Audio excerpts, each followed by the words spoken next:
కాళ్లలో నొప్పి, నరాల వాపు వంటి లక్షణాలతో బాధపడుతున్నారా? వెరికోస్ వెయిన్స్ లో అత్యాధునిక చికిత్స ఏవిస్ వాస్కులర్ సెంటర్.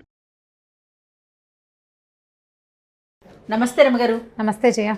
రమగారు, కొంతమంది ఇళ్లలో ఇంట్లోనేమో రుసలాడుతూ ఉంటారండి.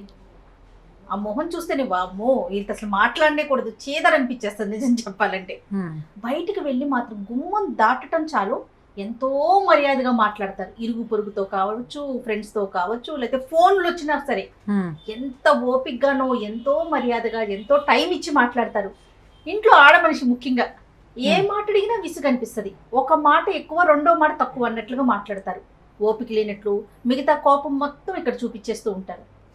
భలే కష్టం అనిపిస్తుంది కదండి ఇళ్లలో ఉండే వాళ్ళకి. చైల్డిష్ మెంటాలిటీ ఉన్న మనిషికి భలే ఇబ్బంది అనిపించదు. ఇప్పటిదాకా నువ్వు అంత ఓపికగా ఫోన్లో గంటలు మాట్లాడుకున్నావే, ఇంట్లో ఆడమనిషి ఒక మాట అడిగేసరికి కొంతమంది అలా ఉంటారు జయ. అవునండి, చైల్డిష్నెస్ అనుకుంటా నేను దాన్ని. ఎందుకంటే అంటారా? పిల్లలే బయటికి వెళ్ళి భలే ముద్దుగా ఉంటారు అందరి ఇళ్లలో, బాగా బుద్ధిమంతులాగా. చాలా ప్రెషర్ని, స్కూల్లో కూడా చాలా కామ్గా ఉంటారు. ఇంటికి వచ్చి ఇల్లు పీకి పందిరేస్తారు. ఎంత పిచ్చి గోల్ చేస్తారో, ఎంత పేచీ పెడతారో, ఎంత ఏడుస్తారో. వీడు పేచీ పెడతాడు, వీడు అల్లరి చేస్తాడు అని చెప్తే మిగిలిన వాళ్ళు నమ్మరు. వాడు ఇంట్లోనే ఉంటాడు, అట్లా టేకెన్ గ్రాంటెడ్గా తీసుకుంటాడు తల్లిని. అమ్మ దగ్గరికి ఏదైనా చేసేయచ్చండి. అదే మనస్తత్వం పెద్ద అయ్యాక ఇలా పెళ్ళాల దగ్గర బిహేవ్ చేస్తారని అనిపిస్తుంది నా మటుకు. నాకు అట్లా అనిపిస్తుంది జయ. వాళ్ళకి ఏంటంటే బయట అణుచుకుంటారు ప్రెషర్స్, అక్కడంతా నటిస్తారు అంతే. నటించి ఇంట్లో ఉన్న ఇది చూసావా, ఈ బొమ్మ అది మనిషి కాదు, మనసు ఉంటుంది, దానికి ఏముండవు. అది మన సొంతం, మన వస్తువు. దాన్ని మెడ కూడా విరిచేయచ్చు మనం. చిన్నపిల్లలు బొమ్మని చేస్తారు చూడు, నా బొమ్మ నేను విరుచుకుంటానని అట్లా బిహేవ్ చేస్తారు. మగవాళ్ళల్లో చాలా మందిలో ఇలా ఉంటుంది. ఎవరితోటైనా నవ్వుతూ మాట్లాడటము, ప్రైజ్ చేయటము, మర్యాదగా సమాధానం చెప్పటం. అదే భార్య అడగంగానే రయ్యమంటాం, ధుమధుమలాడడం, కసిరి కొట్టేయటం. మాటల్లోనే కసురు. రెండోసారి ఏ ప్రశ్న రెండోసారి అడిగితే కుదరదు. ఏదైనా కావాలని రెండోసారి అడగకూడదు వాళ్ళని. ఏమిటి ఇలా ఎందుకు చేశారు అని ప్రశ్నించకూడదు. అసలు ప్రశ్నలు ఎదుర్కోరు వాళ్ళు. ఈ ప్రశ్నలు ఎదుర్కోలేని వాళ్ళు ఏంటంటే బయట చాలా ప్రశ్నలు ఎదుర్కోవలసిన వాళ్ళే ఉంటారు. చాలామంది జనాలకు దొరుకుతారు వాళ్ళు. అక్కడ వాళ్ళ ప్రెషర్ని బయట పెట్టలేకపోతారు. మొహమాటము, ఇన్హిబిషన్స్, భయము, భయస్థులు వాళ్ళు ఏం చేస్తారంటే ఇట్లా ఇంట్లో పడతారు. ఇది ఈజీ కదా, నటన కదా రమ్మగారు. అదంతా నటించటం అనుకోకూడదు జయ. మానసికమైన దౌర్బల్యాలు అవన్నీ. ఇప్పుడు మానసిక రోగమేనా? రోగం అనకూడదు దాన్ని. రోగం వేరు, రోగం చాలా జబ్బు కదా. ఇది ఒక రకమైన దౌర్బల్యం, దుర్బలత్వం, వీక్నెస్ని నీరసాన్ని జబ్బు అంటామా మనం? అనలేకపోతాం. వీక్నెస్ని జబ్బు అనగలమా? అనలేము. అది ఏ డిసీజ్ కాదు. అది సరిగ్గా చేస్తే సెట్ అయిపోతుంది. సెట్ అవుతుందా? మరి సెట్ చేసుకోవాలి, నీకు చేత కావాలి అది. ఇప్పుడు ఎవరైతే మగవాళ్ళు ఇట్లా ప్రవర్తిస్తారో వాళ్ళు ఎవరికైనా ఆన్సరబుల్ అయినప్పుడు, సమాధానం చెప్పాల్సి వచ్చినప్పుడు అక్కడ చెప్పలేకపోయారనుకో, అణుచుకుని ఉంటారు. చాలా మృదువుగా మాట్లాడతారు వాళ్ళతో. ప్లీజ్ రేపు చేస్తాను, కనుక్కుంటాను, నేను చూస్తాను అంటారు. అదే ప్రశ్న ఇంట్లో రాగానే అక్కడ అణిచిన ప్రెషర్ ఉంచావా లోపల లావా ఉడుకుతూ ఉంటుంది. అది ఇక్కడ వచ్చేస్తుంది బయటికి. అది నటన కాదు, జబ్బు కాదు, కేవలము ఆ వీక్నెసే. ఆ పరిస్థితుల్ని ఫేస్ చేయలేక, ఎవరికైనా సమాధానం చెప్పలేక, అలాంటి పరిస్థితుల్లో ధైర్యంగా ఉండలేక, పరిస్థితుల్ని హ్యాండిల్ చేయలేక అణుచుకున్న ప్రెషర్ అంతా ఇంట్లో బయట పెడతారు.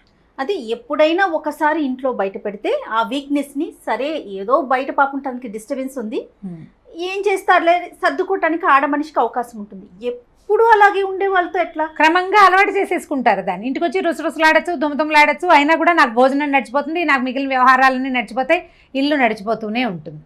అదే ఆ పెళ్ళం వెనక్కి తిరిగి ఏ అట్లగాడ పెట్టారు రెండు వడ్డిచ్చింది అనుకో, ఇంట్లో కూడా మాట్లాడకుండా ఉంటారు, చేయలేకపోతారు. అట్లా మగవాళ్ళు దుమదుమలాడుతుంటే ఆడవాళ్ళకి ఏం కాళ్ళు చేతులు ఆడవు, ఏం చేయాలో తెలియదు. పైగా పిల్లలుంటే, ఎవరైనా పెద్దవాళ్ళు ఉంటే, ఎవరి ముందైనా కసిరి కొడితే పిక్క చచ్చిపోతారు. కసిరి కొట్టేసరికల్లా అవమాన భారం తట్టుకోలేకపోతారు. ఈ అవమానాన్ని తట్టుకోలేక ఆడవాళ్ళు చాలా ప్రెషర్కి గురవుతారు జయ. మగవాళ్ళకి ఎట్లా ఉంటుందంటే, చాలామందికి నేను చక్కగా మంచి ఇల్లు తీశాను, నగలు కొంటాను, బయటికి తీసుకెళ్తాను, బయట భోజనాలు చేపిస్తాను, బాగా కొనిపెడతాను, అన్నీ అమర్చాను, 2 పిల్లలు ఉన్నారు, ఏం కావాలి దీని జీవితానికి? నేను ఏదో అద్భుతం చేసేసాను, నేను అవన్నీ చేస్తా. తను విసుకోవటము, తను అట్లా కసిరేయటము ఈ ఆడ మనిషి మీద ఎలాంటి ఇంపాక్ట్ని చూపిస్తుంది, ఆ అమ్మాయి ఆ ప్రెషర్ని ఎక్కడ బయట పెట్టుకుంటుంది అనేది అర్థం చేసుకోరు జయ. 50% ఆడవాళ్ల తాలూకు బీపీలకి, స్పాండిలైటిస్కి, తర్వాత రకరకాల అనారోగ్యాలు, తొందరగా డయాబెటీస్ రావడానికి ఇది కారణం. బయట పెట్టుకోలేకపోతే ప్రెషర్ని, ఆ ప్రెషర్ వీళ్ళే తీసుకోవాల్సి వస్తుంది. పనులు తప్పవు, పిల్లలు తప్పరు, పిల్లల్ని చూసుకోవద్దు. శారీరకంగా కొంత ప్రతి నెలా వచ్చే బలహీనత కొంత ఉంటుంది. ఇంత కసిరి కొట్టిన వాడితోటి మామూలుగా ఉండాలంటే ఎంత దించుకుపోవాలి లోపల ఎంత కష్టం. కసిరేసినా మళ్ళీ మామూలుగా ఉండి తిండి అమర్చి పెట్టాలంటే మనకు కూడా విసిరేసే అవకాశం వస్తే బాగుండు అనిపిస్తుంది. ఆ విసిరే అవకాశం ఉన్నవాళ్ళు విసిరేస్తారు, గోల్ చేస్తారు, పోట్లాడతారు.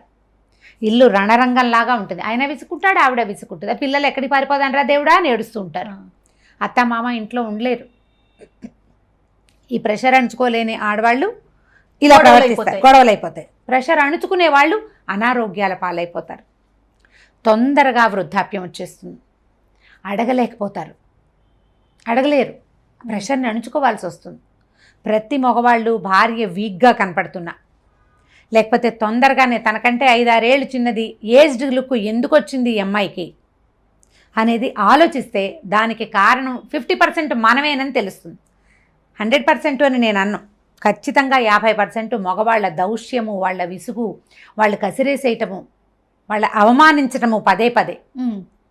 మీ అమ్మ, మీ నాన్న, మీ అక్క, మీ చెల్లి అండమే కాదు, అదే నిన్ను నువ్వు బాడీ షేమింగ్ చేయటం, ఏదైనా అడిగితే సమాధానం చెప్పకపోవటం, వాళ్ళకి కావాల్సింది ఏది సరిగ్గా చేయకపోవటం. కొంతమంది ఉంటారు నో అంటారు ప్రతిదానికి. ఈ పెద్ద మనుషులు చాలా మంది ఉంటారు, కానీ తర్వాత చేస్తారు. మొదట నోని వాళ్ళు తట్టుకోలేకపోతారు, ఆడవాళ్ళు తట్టుకోలేరు. సరే, వాళ్ళు ఇంకా రెగ్యులర్గా మళ్ళీ తర్వాత చేస్తున్నారు అనుకోండి, మొదటి నోని యాక్సెప్ట్ చేసేయచ్చు. ఎప్పటికైతే కాదు జయ. ఇప్పుడు ఎలా ఉంటుందంటే మామూలుగా మనమే ఉన్నామనుకో బాగానే ఉంటుంది. అదే ఎవరి ముందైనా నో తీసుకోవాల్సి వస్తే ఇబ్బంది అనిపిస్తుంది కదా, అవమానకరంగా అనిపిస్తుంది కదా. ఇది వరకటిలాగా లేవు రోజులు. ఆడవాళ్ళు పూర్తి స్థాయి డిపెండెంట్స్గా ఈ రోజున లేరు. మగవాడు తెచ్చిపడేస్తే ఇల్లు దిద్దుకోవటమే ఈ రోజు ప్రపంచం కాదు. ఉద్యోగం చేయకపోయినా ఇళ్లల్లో ఉండే వాళ్ళైనా సరే, హౌస్ వైఫ్స్ కొంత తక్కువే ఉన్నారు. ఒకవేళ హౌస్ వైఫ్స్ ఉన్నా కూడా వాళ్ళకి కూడా జీవితం టఫ్ టాస్క్గానే ఉంది ఇప్పుడు. ఈ కరెంటు బిల్లులు, వాటర్ బిల్లులు, ఈ పిల్లల స్కూళ్ళు, వాళ్ళ పేరెంట్ టీచర్ మీటింగ్స్, పిల్లల తాలూకు క్లాసులు, వాళ్ళ ట్యూషన్లు, వాళ్ళ కోకరికులర్ యాక్టివిటీసు, దైనందిన జీవితం ఒక యుద్ధంగా ఉంది ప్రతి వాడికి. నువ్వు బయటికి వెళ్ళి ఎంత యుద్ధం చేస్తావో ఇంట్లో ఉండి ఆ అమ్మాయి కూడా అంత యుద్ధము చేయవలసిందే, చేయాల్సిందే. మార్పు ఎక్కడంటే రంగాలు వేరు, నీ రంగం వేరు, ఆవిడ రంగం వేరు చేసేది. ఒకళ్ళది కురుక్షేత్రం అయితే ఇంకోళ్ళది పానిపట్టు. దాంట్లో ఏ తేడా లేదు. ప్రతివాడు ఈ రోజున యుద్ధం చేయవలసిన పరిస్థితిలోనే ఉన్నాం.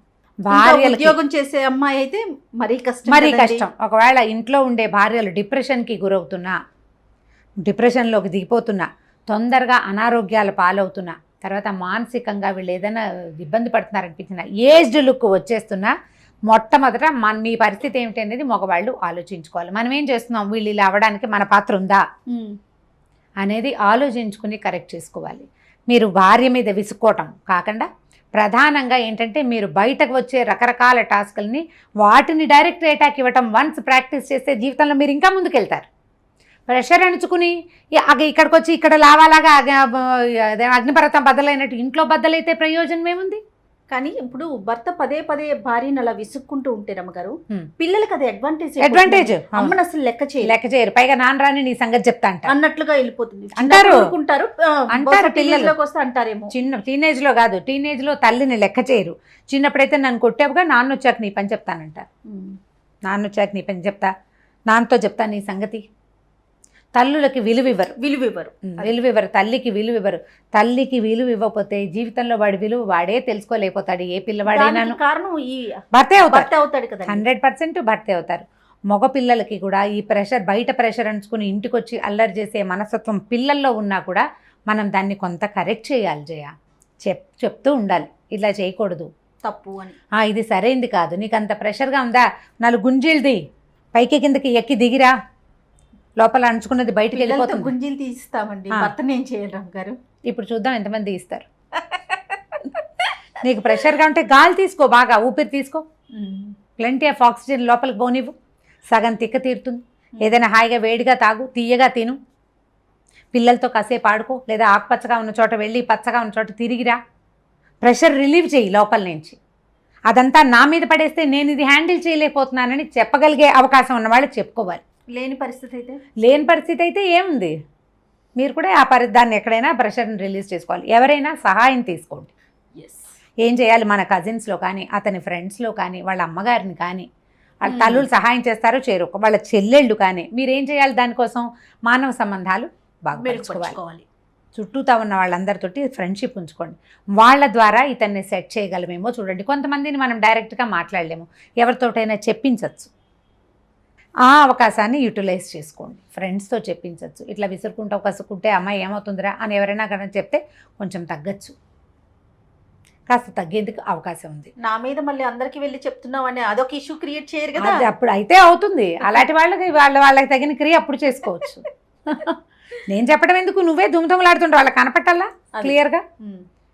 చాలా మంది ఉంటారు ఫ్రెండ్స్ ముందు కూడా భార్యలను కసిరేసి విసుకుంటారు జయ. అవును, చాలా చిరాగ్గా ఉంటుంది అలాంటి వాళ్ళని చూస్తే. ఎవరి ముందైనా సరే, ఎవరైనా ఉండనివ్వు. అదేంటంటే నీకు అవతల వ్యక్తి మనిషిగా కనపడదు, అది నీ బొమ్మ, దాన్ని నువ్వేమైనా చేస్తావు, అంతే నీ పాయింట్. అదొక మనిషి. ఇప్పుడు నీ చేతిలో ₹1,00,000 ఫోన్ ఉంటే ఫోన్ అయితే విసిరి కొట్టగలవా నువ్వు? డబ్బులు గుర్తొస్తాయి.